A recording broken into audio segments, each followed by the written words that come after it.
बिस्मिल्लाहिर्रहमानिर्रहीम। हुज़ूर सल्लल्लाहु अलैहि वसल्लम ने फरमाया, तुम मेरे तरीक़े और मेरी हिदायत याफ्ता खुलफ़ाए राशिदीन के तरीक़े को लाजिम पकड़ो, मजबूती के साथ उस पर जमे रहो और दांतों से उसको दबाए रखो। सहाबा कराम रज़ियल्लाहु अन्हुम से इस उम्मत के सबसे अफजल लोग हैं। वो हमारे रहबर और रहनुमा हैं। उनकी ज़िंदगी बड़ी पाकीज़ा और शरीयत के मुताबिक थी। रसूलुल्लाह सल्लल्लाहु अलैहि वसल्लम जो हुक्म देते वो लोग फ़ौरन उसको बजा लाते। इस्लाम के ख़िलाफ़ कोई अमल उनको गवारा न था। अगर कोई काम शरीयत के ख़िलाफ़ देखते तो फ़ौरन उस पर नकीर करते थे।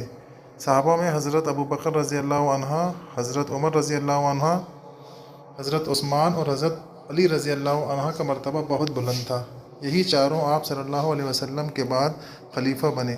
उन्होंने अपनी ज़िम्मेदारियाँ बड़े अच्छे ढंग से निभाईं, सल्तनत का बहुत अच्छे से इंतज़ाम किया, अल्लाह का सच्चे दीन को सारी दुनिया में फैलाने की कोशिश की। वो मखलूक के साथ शफ़क़त, नरमी और हमदर्दी का मामला करते थे। ख़ुद भी इस्लाम के एक एक हुक्म पर अमल करते और दूसरों को भी अमल कराते थे। हमें चाहिए कि उनकी सीरतों को पढ़ें ताकि हमें उनकी ज़िंदगी के हालात मालूम हों और उसकी रहनुमाई में ज़िंदगी गुजर सके।